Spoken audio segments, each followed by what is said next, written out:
नमस्ते दोस्तों, हमारे YouTube चैनल में आपका स्वागत है। दोस्तों, पहली बार आए हो तो चैनल को सब्सक्राइब कीजिए और बेल आइकन बटन पे भी प्रेस कीजिए ताकि मेरे किसी भी पोस्ट का आपको नोटिफिकेशन मिल सके। और दोस्तों, इंग्लिश कैलेंडर वर्ष 2025 की हार्दिक शुभकामनाएं। आज काफी लोगों के मैसेज थे कि ईयरली प्रिडिक्शन कब होगा।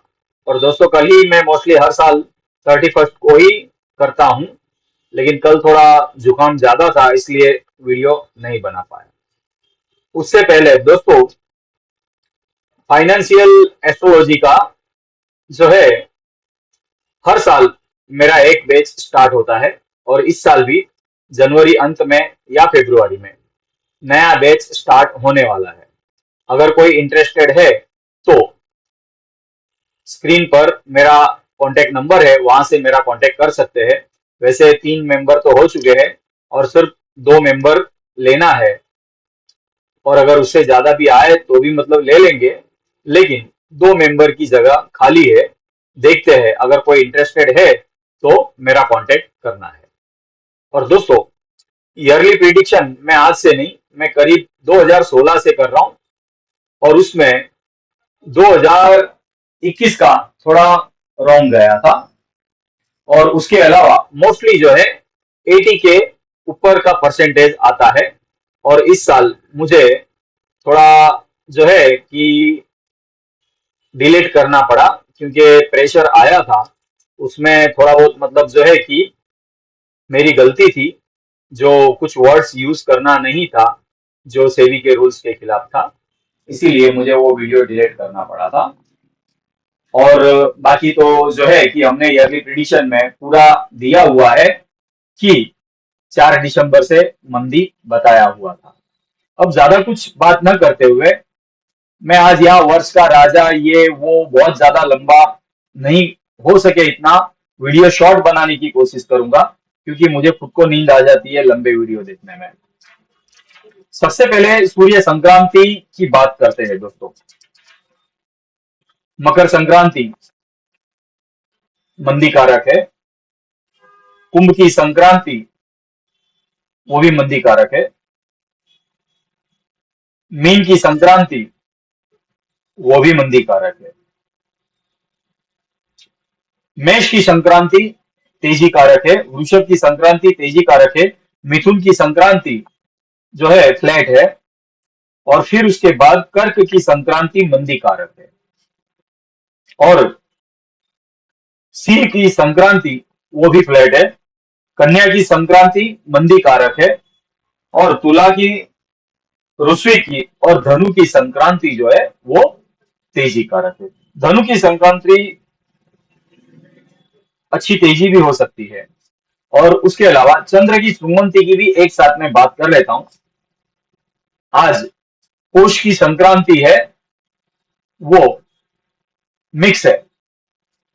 माघ की संक्रांति, माह महीने की संक्रांति मंदी कारक है। फागण की संक्रांति वो भी मंदी कारक है।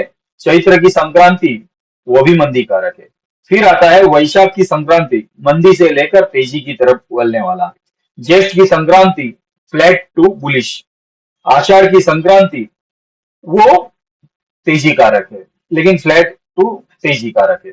श्रावण की संक्रांति अति तेजी है और भाद्रपद की संक्रांति अति तेजी है। अश्विनी जो है वो अचानक इस साल के सितंबर जैसा डाउनफॉल मार सकता है। कार्तिक की संक्रांति तेजी कारक है और मार्गशीर्ष की संक्रांति वो भी अच्छी तेजी कारक है। धनु की संक्रांति उसका इफेक्ट 2026 में आता है, इसलिए उसका लिया नहीं हूं, लेकिन वो फ्लैट टू मंदी कारक रह सकता है। अब हम बात करते हैं जनवरी बड़े इवेंट। मैं बुध और शुक्र को और चंद्र को जो है यहाँ कैलकुलेट में नहीं बता रहा हूं, क्योंकि वीडियो बहुत ज्यादा लंबा हो जाएगा। और दोस्तों, सूर्य संक्रांति जनवरी की वो मंदी कारक है और चंद्र की श्रृंगवंती यानी चंद्र दर्शन वो भी मंदी कारक है। और चंद्र दर्शन इस महीने में 2 है, और दोनों ही मंदी कारक है। यानी और बड़े इवेंट में एक कंजक्शन है शुक्र और शनि का 0 डिग्री, वो 19 को है। और उसके बाद एक इवेंट यह है कि मंगल कर्क में वक्री अवस्था में प्रवेश करने वाला है। और जो है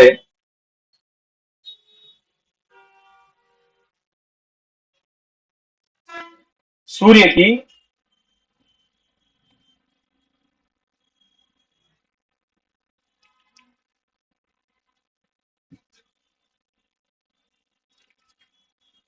की जो है एक प्लूटो के साथ में योग है, और वो है 21 तारीख को। यानी मार्केट में थोड़ा अभी मतलब कि एक वीक थोड़ा जंप आएगा, फिर साइडवे होगा, और फिर 21-22 तारीख के बाद में जनवरी में शार्प सेलिंग आ सकती है। यूं ओवरऑल ट्रेंड जो है नेगेटिव है जनवरी का, लेकिन चमकाएगा। फिर आते हैं फरवरी में। फेब्रुआरी में गुरु मार्गी होने वाला है, वो है 4 फेब्रुआरी। और सूर्य संक्रांति, कुंभ की संक्रांति है, चंद्र दर्शन भी है। सॉरी, चंद्र दर्शन यहाँ पर नहीं है फेब्रुआरी में, लेकिन ये संक्रांति जो है ये मंदी कारक है ओवरऑल। और कोई खास फेब्रुआरी में बड़ा योग नहीं है। मंगल जो है वो 24 तारीख को मार्गी होने वाला है। फेब्रुआरी में दोस्तों एक शार्प सेलिंग आ सकता है, मैं ग्राफ के ऊपर भी बता दूंगा। फिर आता है मार्च। 1 मार्च को चंद्र दर्शन मंदी कारक है फागण मास का, और यहां पर शुक्र रेट्रो हुआ है 2 मार्च को। ये एक नेगेटिव इफेक्ट होता है, मार्केट में अच्छी मंदी होती है। फिर उसके बाद सूर्य शनि का कंजक्शन है, वो है 12 मार्च को, ये भी नेगेटिव होता है। यूं बुध और राहु का 0 डिग्री है, बुध और नेपच्यून का 0 डिग्री है, ये सभी मंदी कारक है। और सूर्य संक्रांति 14 मार्च को है, ये भी मंदी कारक है, जो 14 अप्रैल तक उसका इफेक्ट अच्छा रहेगा।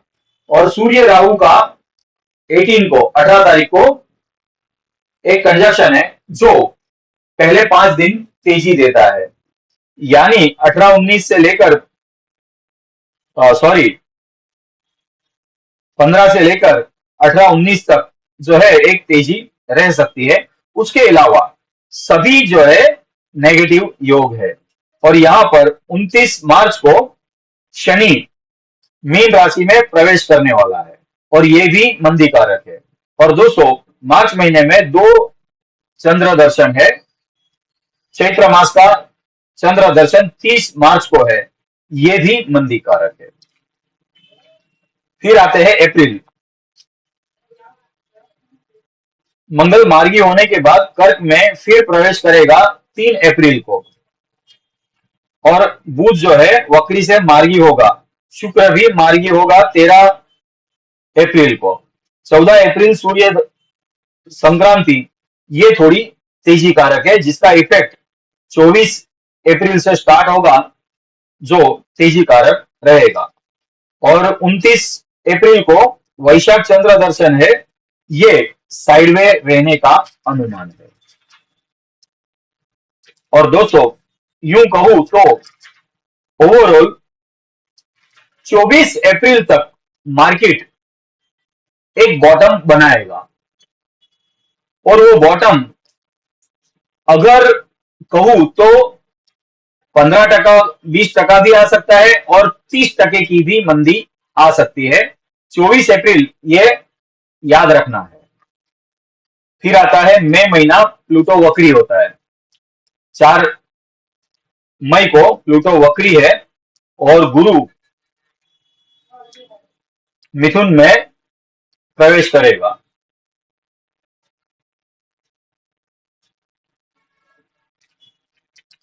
और सूर्य वृषभ की संक्रांति तेजी कारक है, और ये यहां से अच्छी तेजी के अनुमान है। और यहाँ पर चंद्र दर्शन भी साइडवे हो जाता है 28 मई को। और इसके अलावा राहु और केतु राशि परिवर्तन करते हैं 18 मई को। और यहां से मई महीना जो है अच्छा मतलब अप साइड से स्टार्ट हो जाएगा। फिर आता है जून महीना।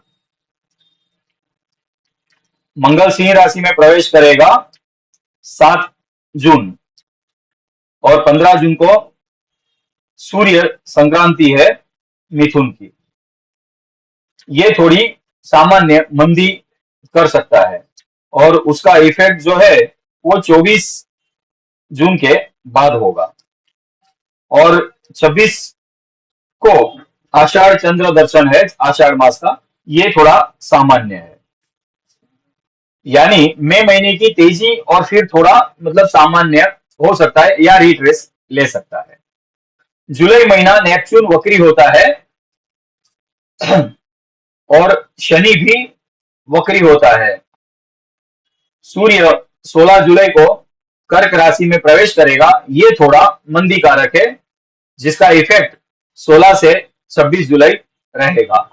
और केतु के साथ में मंगल का 0 डिग्री है, ये एक मंदी कारक इफेक्ट रहता है।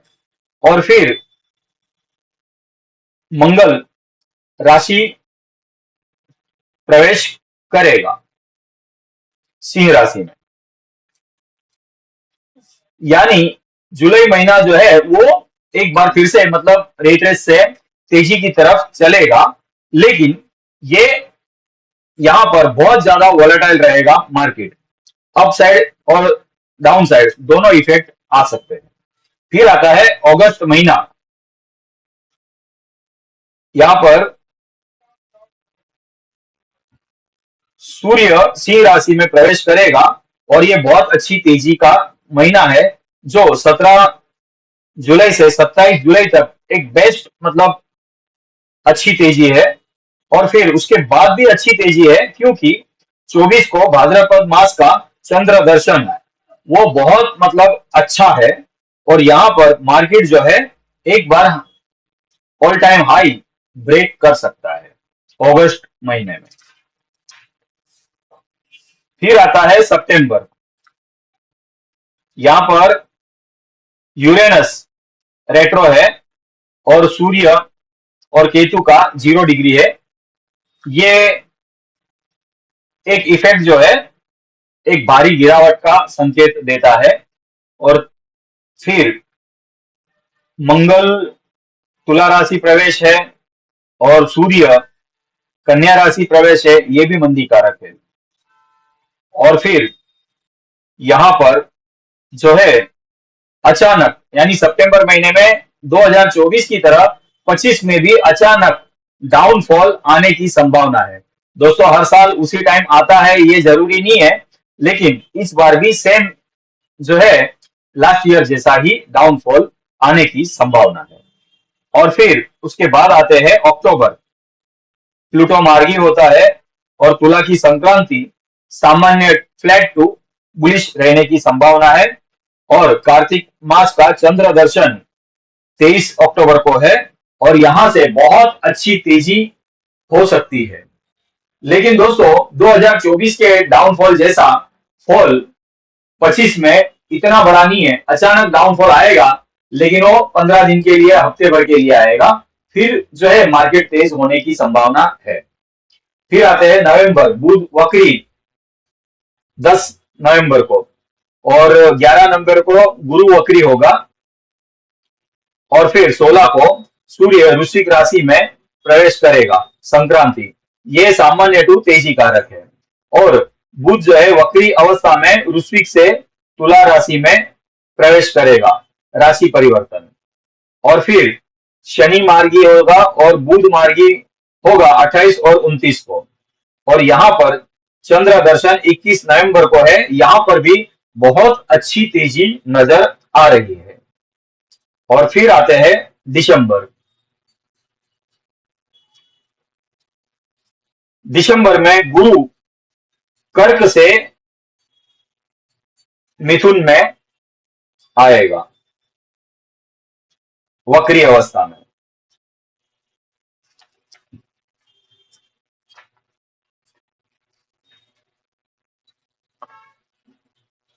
और फिर मंगल धनु में प्रवेश करेगा और यहां पर नेपच्यून रेट्रो होगा। सूर्य, बुध और शुक्र तीनों जो है 16, 20, 29 इस तरह से धनु राशि में प्रवेश करेंगे। यानी धनु की संक्रांति सामान्य है और चंद्र दर्शन जो है 21 दिसंबर को है, ये मंदी कारक है। वो उसका इफेक्ट जो है नेक्स्ट ईयर में यानी 26 को आएगा। इस तरह से अगर हम बात करते हैं तो करीब करीब 24 अप्रैल तक मार्केट में नेगेटिव रहने की संभावना है। और दोस्तों इस साल अगर होता है तो 30% की मंदी 24 अप्रैल तक हो सकती है, टॉप टू बॉटम 30%। और फिर यहां से अगर तेजी करता है तो वो एक दो नहीं 60% की तेजी हो सकती है।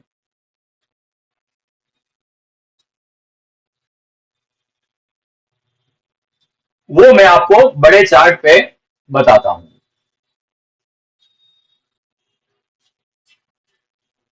दोस्तों ये जो आया था बॉटम, ये करीब 11% आया था।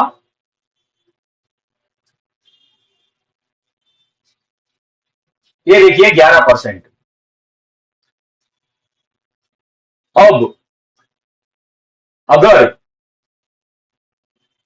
इस लेवल से अब मार्केट जो है यहां पर 15 तारीख तक वॉलेटाइल यहां तक जा सकता है, यानी 24,200 तक जा सकता है, या फिर ये लेवल यानी 24,200 तक जा सकता है। यहां से फॉल आएगा तो वो जो है ये लेवल आ सकता है, फिर से 22,800 तक का लेवल आ सकता है। यहां से अगर रिट्रेस लेके थोड़ा बहुत मतलब इस लेवल के करीब जाएगा फिर से, तो दूसरा मतलब डाउनफॉल आएगा तो वो आएगा 21,800 तक। और दोस्तों टाइम फ्रेम में जो है ये फरवरी तक का बताता हूं। और उसके बाद फिर रिट्रेस लेकर अगर नीचे जाएगा तो यहां से सीधा ये लेवल आएगा 19,900 यानी 20,000 तक जा सकता है। और अगर हमारे अनुमान से परफेक्ट अगर चलेगा तो 18,900 तक जा सकता है। और दोस्तों ये जो है 18,200 तक मैं आपको ग्राफ बता देता हूं। अप्रैल तक अगर यहां तक जाएगा तो 18,100 तक जा सकता है। 28% भी अगर टूटता है तो 18,900, और 31% टूटता है तो यहां से जो है 31% मतलब डाउनफॉल आ सकता है 24 अप्रैल तक। दोस्तों मैं यहां पर एस्ट्रोलॉजिकल बता रहा हूं, 100% रॉन्ग भी जा सकता है। और फिर उसके बाद अप्रैल की जो तेजी हो गई, मंदी हो गई, उसके बाद जो तेजी पकड़ेगा मार्केट, तो दोस्तों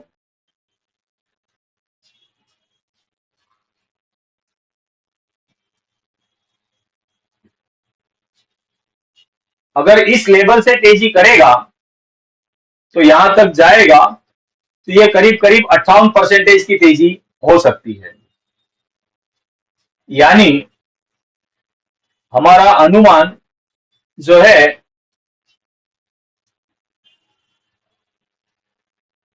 30%, सॉरी 30,000 निफ्टी जो है नवंबर दिसंबर तक जा सकता है 2025 के। और मेरा अनुमान तो यह है कि अक्टूबर नवंबर में ही बता देगा ऑल टाइम हाई। और पहले ऑल टाइम हाई जो है अगस्त में तोड़ने की संभावना है, जो 26,000 का हाई है। और अगर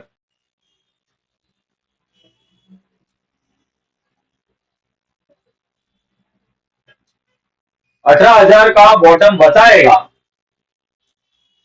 और यहां से अगर तेजी होगी तो करीब करीब 64% की तेजी हो सकती है। हो सकता है दोस्तों हवा में बात कर रहा हूं ऐसा लगता होगा, लेकिन 24 अप्रैल तक मार्केट डाउन रहने का अनुमान है और उसके बाद जो तेजी होगी वो अक्टूबर नवंबर तक अच्छी तेजी है। अगर उतना भी नहीं,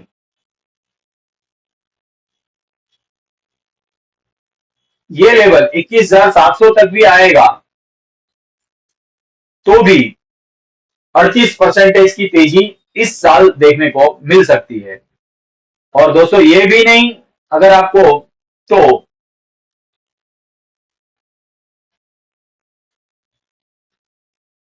22,800 तक तो कम से कम जाएगा ही जाएगा और उसके बाद की तेजी जो है वो 31% की हो सकती है। लेकिन दोस्तों इस साल 30% और से लेकर 60% बॉटम यानी मार्केट क्रैश होगा तो मिनिमम जो है 24% से लेकर 60% तक जाने का अनुमान है। 21,700 तक अगर टूटता है तो 24% हो सकता है और तेजी करेगा तो 60 से लेकर 64% की तेजी हो सकती है। दोस्तों फाइनेंशियल एस्ट्रोलॉजी के क्लास स्टार्ट होने वाले हैं। अगर कोई इंटरेस्टेड है तो व्हाट्सएप नंबर मेरा दिया हुआ है, वहां से मेरा कांटेक्ट कर सकते हैं। और आपका 2024 का 25 का साल मंगलमय रहे, ऐसी प्रार्थना। नमस्कार।